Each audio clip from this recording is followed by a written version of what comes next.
After 7 years of working multiple jobs to fund my husband's dream, he took me to court, encouraged by his mother, and mocked me in front of the entire courtroom.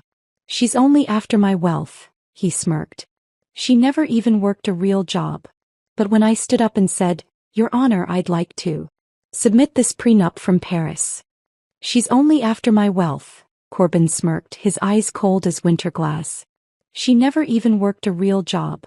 The courtroom fell silent. 7 years of sacrifice reduced to mockery by the man I had given everything for.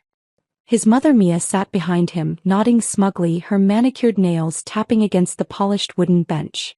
The expensive lawyer beside Corbin shuffled papers importantly while throwing condescending glances my way.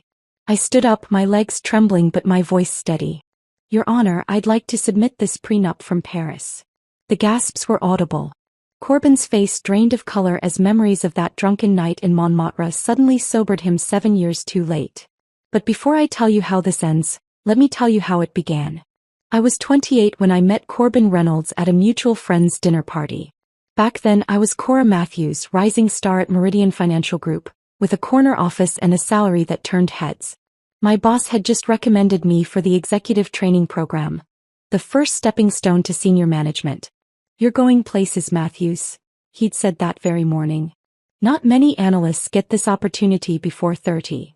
That night at the party, Corbin talked about his tech startup idea with such passion that the entire room gravitated toward him. An inventory management system that would revolutionize small businesses, he claimed. His eyes sparkled when he detailed the algorithms, the market potential, the future he envisioned. "The problem is capital," he confided later when we were alone on the balcony. "No one wants to invest in an unproven concept." 3 months into our whirlwind romance, Corbin's laptop died. The one containing all his coding work. He couldn't afford to replace it. I bought him a new one without hesitation. "You're investing in our future," he said, kissing me. "I'll pay you back tenfold." By 6 months, Corbin had quit his IT consulting job to focus on his startup full-time. His savings dwindled rapidly while investor meetings yielded nothing but empty promises. I started covering more of our shared expenses, then his rent, then his car payment. "It's temporary," he assured me over discount ramen dinners. "Once we get the seed money, everything changes." 1 year in, we were engaged and I faced a decision. Meridian was transferring their executive trainees to London for a year-long intensive program. Going meant climbing faster up the corporate ladder. Staying meant supporting Corbin's dream. "I'd understand if you went," he said, but his slumped shoulders told a different story. I declined the transfer. 2 weeks later, my position was restructured. A polite corporate way of showing me the door. "Maybe it's a blessing in disguise," Corbin suggested, holding me while I cried. "Now you can help me build our company." What followed was a descent I never imagined. First, I took a position as an administrative assistant at half my former salary. When that wasn't enough to cover Corbin's prototype development costs, I picked up weekend shifts at Riverdale Diner. Soon I was driving for share ride on weeknights after my day job ended. My old colleagues would sometimes slide into my car, their embarrassed recognition painful. "Cora, I thought you were on the executive track." I'd smile and explain about supporting my fiancé's startup, how I was investing in our future. They'd nod sympathetically, but I recognized the pity in their eyes. Meanwhile, Corbin worked 18-hour days in our apartment, emerging only for coffee and occasional food. On the rare nights we were both home, he'd talk excitedly about coding breakthroughs and potential investors while I soaked my swollen feet and calculated how to stretch our budget another month. We married at the courthouse with only his mother Mia in attendance. My family couldn't understand why I'd abandoned my career for a man with pie-in-the-sky ideas, as my father put it. "You're throwing away everything you worked for," my sister warned during our last real conversation. Mia never approved of me. From the beginning, her thin-lipped smile communicated her belief that her son had married beneath him. "Corbin needs a partner who understands his genius," she'd say, examining my waitress uniform with poorly concealed disdain. "Someone who can match his ambition." For our honeymoon, Corbin unexpectedly announced we were going to Paris. He'd secured a meeting with a French investor and convinced them to cover our travel expenses. "We deserve this break," he insisted, though I knew we couldn't afford it. Paris was beautiful but strained. Corbin spent most days in meetings while I wandered the city alone. On our third night, his investor meeting went exceptionally well, culminating in a celebratory dinner where Corbin drank far too much champagne. While he slept off his excitement in our hotel room, I made a decision. I'd supported his dream, sacrificed my career, worked 3 jobs simultaneously, but I needed protection. A business-savvy American expat I'd met at a cafe recommended her lawyer friend who specialized in international contracts. The next morning, while Corbin recovered with aspirin and coffee, I met with Monsieur Beaumont. Together, we drafted a prenuptial agreement acknowledging my financial contributions to the startup entitled me to 49% ownership. We included a clause recognizing my sweat equity, the years of multiple jobs supporting us while Corbin developed his company. That evening, amid more celebration and flowing wine, I presented the document as investment paperwork the French investor had requested. Corbin, too intoxicated to read the fine print, signed with a flourish. "To our future," he toasted, completely unaware of what he'd agreed to. Back home the pattern continued. I worked, he coded. Slowly, incrementally, his business gained traction. A small investment here, a beta tester there. After 3 years of struggle, Restock Solutions finally secured its first paying client. As business improved, our relationship deteriorated. Corbin started staying at the office overnight, claiming deadlines. He hired an assistant, Rebecca, whose qualifications seemed more aesthetic than professional. Mia became increasingly present in our lives, often dropping by the office to help with client relations. "You wouldn't understand the business aspects," she told me when I questioned a decision. "Best leave that to those who know." By year 5, I was still working multiple jobs despite the company's growing success. Corbin insisted all profits be reinvested. Our apartment remained small, our car secondhand, our lifestyle modest, sacrifices for the greater goal, he said. But I noticed changes. His clothes improved. His watch. His haircut. Small luxuries he justified as necessary for client impressions, while I continued wearing thrift store finds to my 3 jobs. "Be patient," he'd say, barely looking up from his phone. "We're almost there." By the 7th year, I barely recognized either of us. The ambitious financial analyst and passionate entrepreneur had been replaced by an exhausted worker and an increasingly distant CEO who now called himself Sieur in business settings. The distance between us grew until we were strangers sharing an address. I became invisible, my sacrifices, my contributions, my very presence fading into the background of Corbin's increasingly successful story. I never imagined the final chapter would begin in a courtroom with my husband's cruel smirk and his shocking words. "She never even worked a real job." Everything shifted on a Tuesday in March. I remember because I had just finished a double shift at the diner when Corbin called, his voice electric with excitement. "We got it, Cora. Venture capital funding, $8 million. His words tumbled out breathlessly. "Anderson Partners is backing us. We're scaling up immediately." I sank onto a bench outside the diner, my tired brain struggling to process what this meant. For 7 years we'd scraped by on promises and potential. Now suddenly it was real. "Does this mean I can quit one of my jobs?" I asked, hope rising in my chest for the first time in years. A brief pause. "Let's not be hasty. We need to reinvest everything for maximum growth. But soon, I promise." 2 weeks later, Restock Solutions moved from our spare bedroom to actual office space in the Westbrook Business Park. Corbin hired developers, marketers, and sales staff. He started wearing tailored suits and coming home with stories about business lunches at restaurants I couldn't afford to eat at. Then came Rebecca. "She's the best executive assistant in the industry," Corbin explained over a rare dinner together. "Her organizational skills are exactly what I need to manage everything." Rebecca Morgan was 27, Stanford-educated, with gleaming chestnut hair and a wardrobe of sleek pantsuits. When I first met her at the company's office warming party, she assessed me with cool professionalism. "Oh, you're Corbin's wife.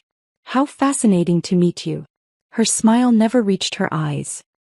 "He rarely mentions his personal life at the office." The comment stung more than it should have. I was wearing my best dress, 3 years old and purchased on clearance, while carrying a tray of homemade appetizers I'd stayed up until 2 a.m. preparing between shifts. "Cora likes keeping things simple," Corbin interjected, gently taking the tray from me. "Rebecca, Could you show her where to set up the food? I need to greet the investors. I became the wife that evening, introduced briefly, then politely relegated to the background while Corbin shone at the center of his newly expanding universe. Mia arrived fashionably late, embracing her son with theatrical affection before turning to assess the gathering. "Darling, this is just the beginning," she gushed, adjusting his tie. "I knew you were destined for greatness." She acknowledged me with a brisk nod. "Cur, the cheese plate needs refreshing. Be a dear." I bit back my response, reminding myself this was Corbin's moment. But something shifted that night. For the first time I felt like an outsider looking in. The following months brought rapid change. Corbin hired a CFO despite my finance background and experience managing the company's books for years. "We need someone with enterprise-level experience," he explained dismissively when I questioned the decision. "You've done your best, but we're in the big leagues now." My suggestions about financial strategy were increasingly met with patronizing smiles or outright dismissal. Meanwhile, Mia began appearing at the office regularly, attending meetings and offering opinions on everything from marketing strategies to office decor. "Mother has excellent taste and knows the right people," Corbin defended when I questioned her involvement. "Her connections are opening doors for us." Those doors remained firmly closed to me. When I stopped by the office one afternoon, bringing lunch for Corbin as a surprise, I found the reception area transformed. Previously bare walls now displayed framed photos documenting the company's journey. Corbin pitching to investors. Corbin signing the funding deal. Corbin cutting the ribbon on the new office. Corbin accepting a local business award. 7 years of history, carefully curated to erase any trace of my contribution. "Can I help you?" Rebecca's voice was professionally polite as she emerged from her office adjacent to Corbin's.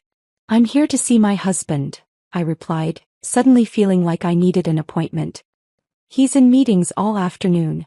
Perhaps you should have called first." At home, Corbin began working later and later. His explanations evolved from apologetic to matter-of-fact to irritated when questioned. "Building a company requires sacrifice, Cora. Surely you understand that." One night, exhausted from my shifts, I fell asleep on the couch waiting for him. His phone, left behind in his rush that morning, pinged with a message that lit up the screen. "Rebecca, working late again tonight. Ordered dinner from Maison. Your favorite booth in the back." I scrolled up, my stomach tightening. Dozens of exchanges increasingly familiar. Inside jokes. Compliments. Late-night messages no executive assistant needed to send. When confronted, Corbin's denial came too quickly. "She's being professional, anticipating my needs. That's literally her job." At midnight, commenting on how good you looked in your blue suit. His expression hardened. "You're being ridiculous. This is why I can't discuss business with you. You're too emotional, too small-minded." The man who once valued my financial acumen now spoke to me as if I were a child. The shift was subtle at first, a condescending tone here and eye roll there, but it accelerated rapidly. My birthday passed without acknowledgement. Our anniversary became just another Tuesday. When his company was featured in a regional business magazine, my name wasn't mentioned once in the 4-page spread celebrating his solo journey to success. "They interviewed you for 3 hours, I said, staring at the glossy photos of Corbin, Rebecca, and Mia posed in the gleaming office. "You never mentioned me once?" He shrugged, barely glancing up from his laptop. It wasn't relevant to the business narrative. 7 years of my life dismissed as irrelevant. The final confirmation came when I borrowed his laptop to pay our bills, something I still handled despite the company's success. A document was minimized in the corner. A lease agreement for a luxury apartment downtown, effective immediately. That night, Corbin didn't come home until 3 a.m. When he did, he smelled of expensive perfume and rehearsed excuses. "This isn't working anymore," he said flatly the next morning. "We want different things. Or you and Rebecca." His silence was answer enough. 2 days later he moved out. 3 weeks after that, divorce papers arrived while I was tying my apron for my diner shift. The grounds cited? Irreconcilable differences. The terms offered?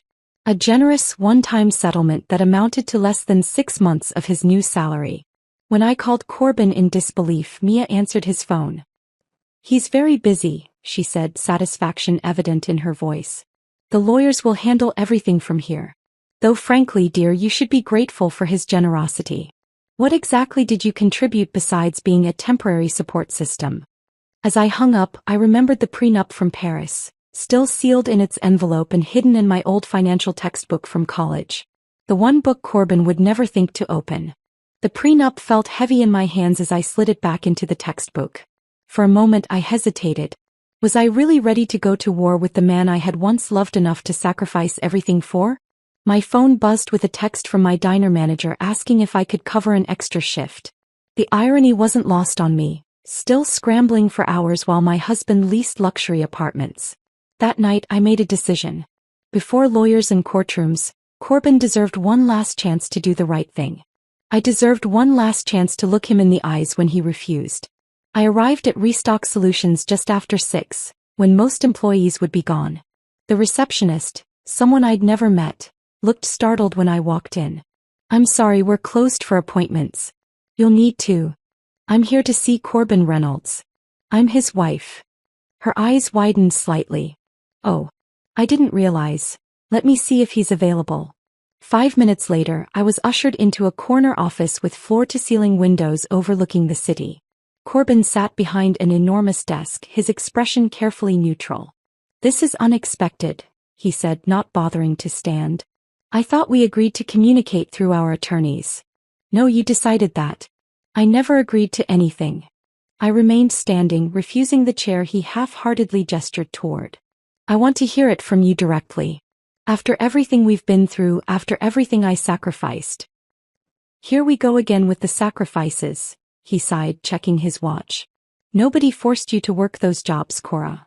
You didn't force me, but you sure were happy to benefit from them. 7 years, Corbin.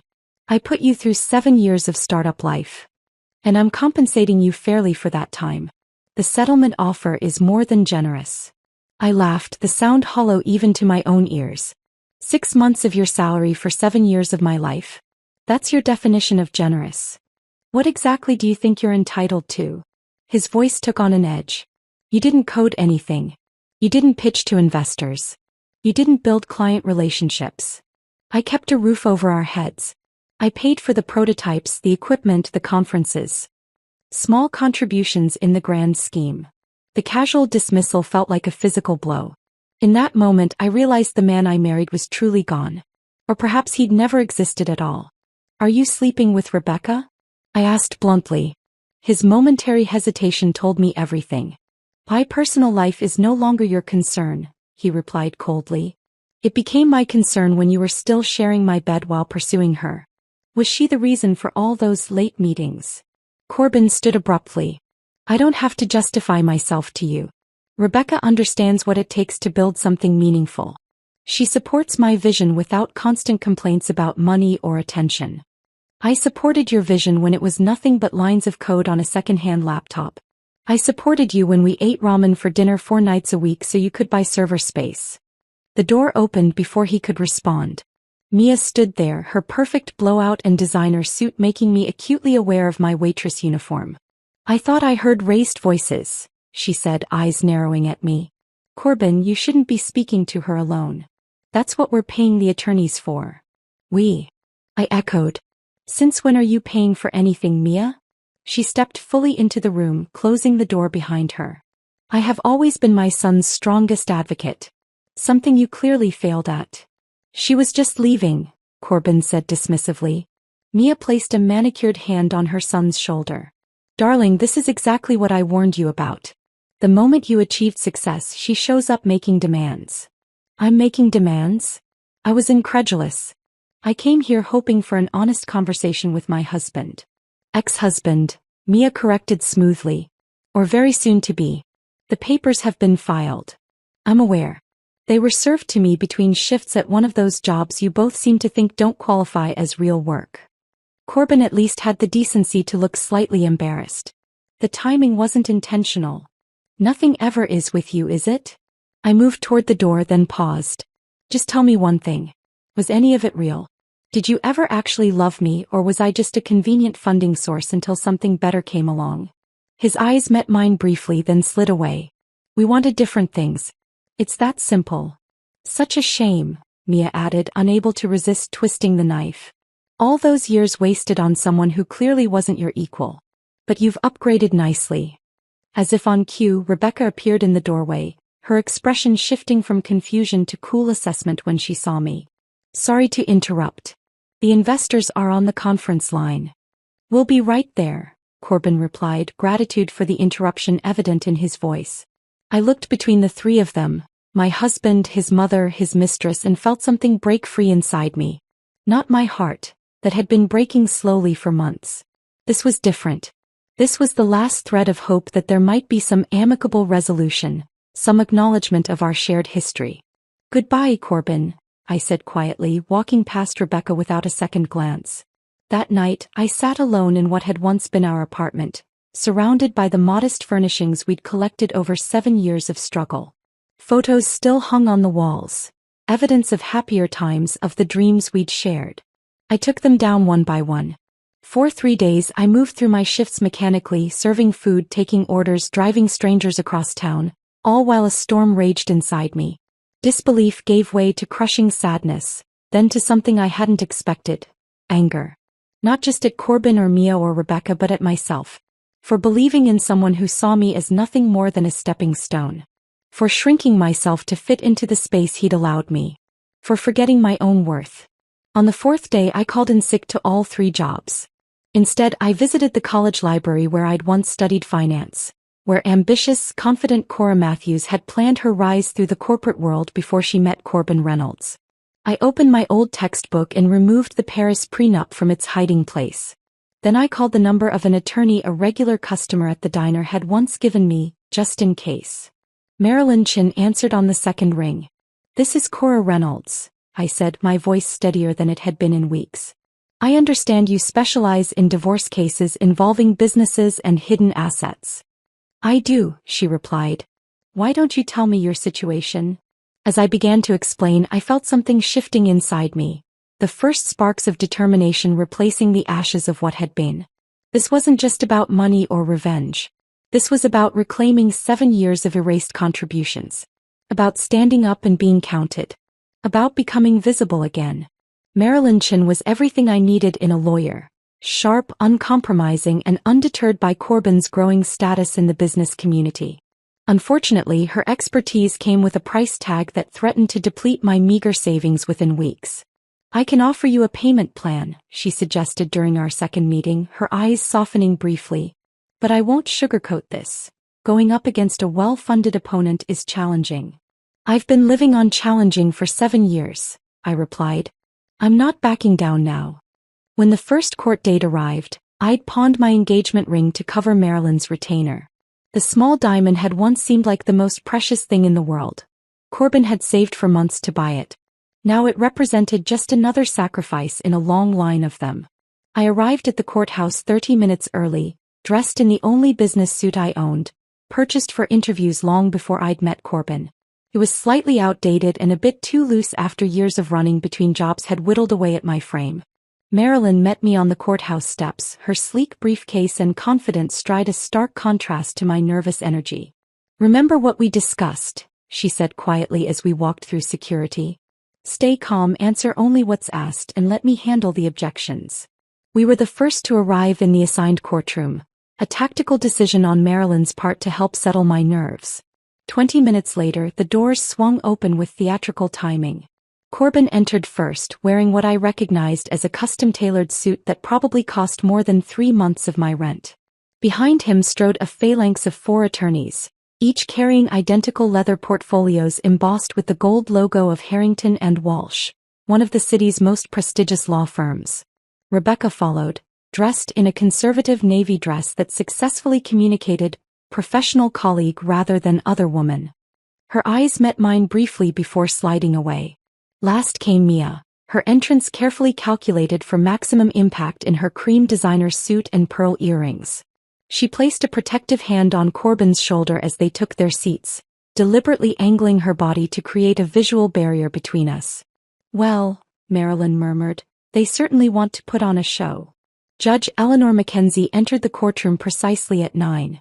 In her mid-60s with silver hair pulled into a severe bun, She commanded immediate respect with a single stern glance across the room. "Let's dispense with unnecessary theatrics," she announced after the preliminary introductions. "Reynolds versus Reynolds, petition for dissolution of marriage.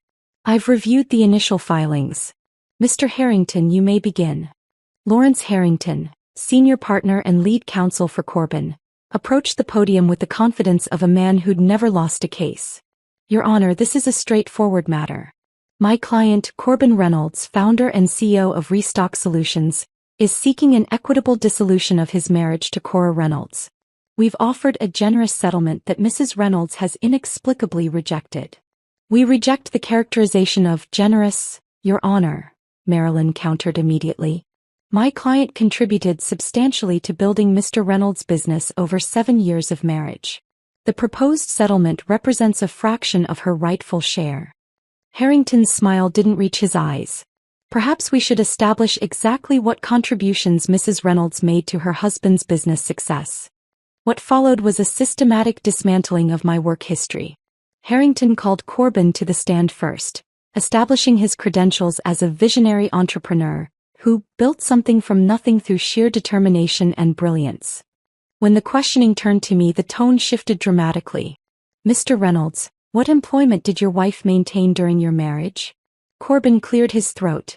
"Cora worked various jobs, mostly service positions." "Could you be more specific?" "She was a waitress at Riverdale Diner. She drove for a rideshare company. She did some bookkeeping for small businesses." "And did she have any formal role at Restock Solutions?" "No," Corbin replied. "She helped with some basic accounting in the very beginning, but we outgrew her skill level quickly." Each word landed like a slap.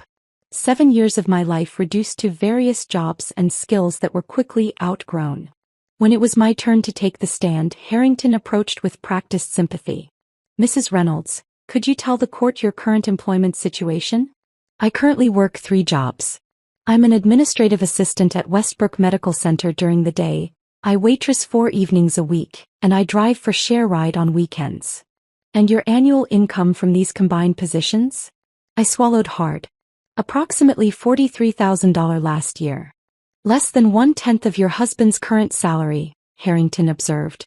"Would you say financial considerations played a role in your marriage to Mr. Reynolds?"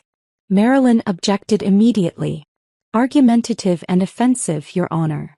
"Sustained," Judge Mackenzie agreed, eyeing Harrington coolly. "Counsel will refrain from insinuations." But the damage was done. The narrative was being carefully constructed. Corbin the brilliant provider, me the underemployed wife seeking a payday. The questioning continued relentlessly, picking apart every financial decision, every career choice I'd made. Why had I left Meridian Financial? Why hadn't I pursued other opportunities in finance? Wasn't it true that I'd chosen these menial jobs because they were less demanding? By lunchtime I was exhausted. In the courthouse bathroom I splashed cold water on my face, trying to compose myself for the afternoon session. "You're doing well," Marilyn assured me. "The judge isn't buying their character assassination. She's been watching you carefully." The afternoon brought Mia to the stand, perfectly coiffed and rehearsed. "Mrs. Reynolds, how would you characterize your son's marriage?" Mia adjusted her pearls. "Corbin is exceptionally generous. He supported Cora's choices, even when they limited their lifestyle. He never pressured her to find more suitable employment." "And did you observe Mrs. Reynolds contributing to your son's business success?" "Not in any meaningful way," Mia replied with practiced regret. "Corbin built that company through countless sleepless nights and brilliant innovation. Cora seemed content to remain on the periphery." Her testimony continued, painting a portrait of a young entrepreneur burdened by an unambitious wife who then had the audacity to claim credit for his success. "She always seemed fascinated by the potential financial rewards," Mia added, unprompted. "Always asking about investors and funding rather than the technology itself." By late afternoon, the atmosphere in the courtroom was stifling. Judge Mackenzie called a brief recess before closing arguments. "We're not waiting anymore," I whispered to Marilyn. "I want to present the prenup now. We agreed to hold it for rebuttal. They're burying me. I can't sit through another hour of this." When proceedings resumed, Harrington launched into a practice summation. The judge listened impassively until Corbin suddenly interrupted his own attorney. "Your Honor, may I speak directly?" he asked with the confidence of someone unused to being refused. Judge Mackenzie raised an eyebrow but nodded. Corbin turned slightly, ensuring his profile was directed toward me, but his words carried to the entire courtroom. "I built something meaningful. Something that employs 30 people and helps hundreds of small businesses. I did that. Not Cora." His voice hardened. "She's only after my wealth. She never even worked a real job." The courtroom fell silent. 7 years of sacrifice reduced to mockery by the man I had given everything for. His mother Mia sat behind him, nodding smugly, her manicured nails tapping against the polished wooden bench. I stood up, my legs trembling but my voice steady. "Your Honor, I'd like to submit this prenup from Paris." The manila envelope felt warm in my hands as I passed it to Marilyn, who approached the bench with measured steps. Judge Mackenzie accepted the document with a raised eyebrow. "A prenuptial agreement?" she asked, examining the first page. "Mr. Harrington, were you aware of this document's existence?" The attorney's composure slipped momentarily as he glanced back at Corbin, whose expression had transformed from smug confidence to dawning horror. "Your Honor, this is the first we're hearing of any prenuptial agreement. We question its authenticity and relevance at this late stage." Marilyn smiled thinly. "The document is dated and notarized in Paris, France, 7 years ago during the couple's honeymoon. It bears Mr. Reynolds' signature, which can be verified by the court's expert if necessary." Judge Mackenzie adjusted her glasses, scanning the pages with increasing interest. "This appears to be in order. Would you care to summarize the relevant portions for the court, Ms. Chen?" "Certainly, Your Honor. The prenuptial agreement explicitly acknowledges my client's financial contributions to the founding of Restock Solutions. It categorizes these contributions as sweat equity and establishes Mrs. Reynolds as a 49% owner of the company and all related intellectual property." The courtroom erupted in murmurs. Across the aisle, Corbin's face had drained of color. He whispered frantically to Harrington, who appeared equally blindsided. Mia's perfectly manicured hand flew to her throat, her expression oscillating between disbelief and outrage. "Furthermore," Marilyn continued over the commotion, "the agreement contains a clause that in the event of divorce, Mrs. Reynolds' ownership stake would be recognized independently from any divorce settlement." Judge Mackenzie silenced the room with a single sharp rap of her gavel. "Mr. Reynolds, do you recognize your signature on this document?" Corbin stood slowly, tugging at his collar. "Your Honor, I may have signed something in Paris, but I wasn't fully aware of the contents. It was our honeymoon. There was champagne involved." "Are you suggesting you were intoxicated when you signed a legal document, Mr. Reynolds?" The judge's tone made it clear this wasn't a favorable defense. "Not intoxicated perhaps, but not fully cognizant of what I was signing." I couldn't help but speak up. "He was sober enough to meet with investors that same day and secure our first round of funding." Judge Mackenzie nodded thoughtfully. "Ms. Chin, please continue." Marilyn proceeded to enumerate the years of multiple jobs I had worked, the specific amounts I had contributed to business expenses, and the unpaid hours I had devoted to bookkeeping and administrative support during the company's earliest days. Mrs. Reynolds didn't simply support her husband emotionally, Your Honor. She financially underwrote his dream while working 3 jobs simultaneously. Restock Solutions exists today because of her sacrifice and direct financial investment. For the next 20 minutes, the courtroom was transformed. No longer was I the gold-digging wife seeking an unearned payday. Instead, the portrait emerging was of a woman who had invested years of labor and thousands of dollars into a partnership, only to be erased from the narrative once success arrived. Judge Mackenzie listened intently, occasionally directing questions to both attorneys. As Marilyn concluded her presentation, the judge removed her glasses and addressed the courtroom. "I'm recessing for 30 minutes to review this document thoroughly. When we reconvene, I'll deliver my preliminary ruling on property division and ownership recognition." Her gaze swept across Corbin's legal team. "I suggest you use this time to confer with your client about a more realistic approach to settlement." In the hallway outside, Marilyn squeezed my arm gently. "That went better than we could have hoped. The judge clearly sees the inequity here. Before I could respond, Harrington approached, his earlier confidence noticeably diminished. "Miss Chin, Mrs. Reynolds, a word?" He glanced around, ensuring privacy. "My client is prepared to offer a significantly improved settlement if you're willing to negotiate outside the courtroom." I thought of all the nights I'd driven strangers across town while Corbin worked on his code. The holidays I'd missed with family because I couldn't afford time off from multiple jobs. The dreams I'd deferred while nurturing his. 49%, I replied calmly. "That's not negotiable. But I'm willing to discuss terms for how we structure the business relationship moving forward." When we reconvened, Judge Mackenzie didn't waste time on preamble. "Having reviewed the prenuptial agreement, I find it valid and binding. Mrs. Reynolds is hereby recognized as owning 49% of Restock Solutions and all related assets." She peered at Corbin over her glasses. "Mr. Reynolds, the court takes a dim view of attempts to mischaracterize marital contributions, particularly when documented evidence contradicts those claims." Across the aisle, Mia clutched her pearls so tightly I feared they might snap. Rebecca stared straight ahead, carefully avoiding eye contact with anyone. Corbin himself seemed to have aged years in a single afternoon, the confident CEO replaced by a man confronting the consequences of his own actions.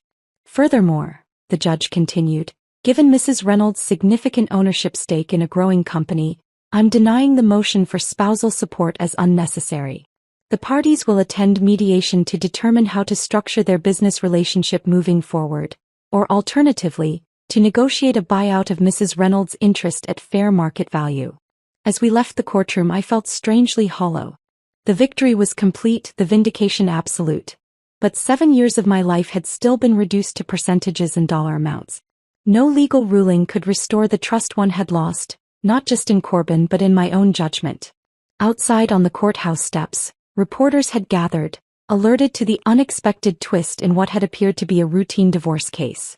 Marilyn fielded their questions expertly while I stood silently beside her, still processing the day's events. "Mrs. Reynolds, how does it feel to be revealed as the hidden partner behind Restock Solutions' success?" one reporter called out. Before I could answer, a familiar voice cut through the crowd. "Cora isn't speaking today," Corbin announced, emerging from the courthouse with his entourage. "This is a private matter that we'll resolve professionally." I met his gaze directly for the first time since his courtroom outburst. "Actually, I think I've been silent long enough." Turning to the reporters, I spoke with a clarity that surprised even me. Restock Solutions was built on partnership, sacrifice, and shared vision. I look forward to its continued success.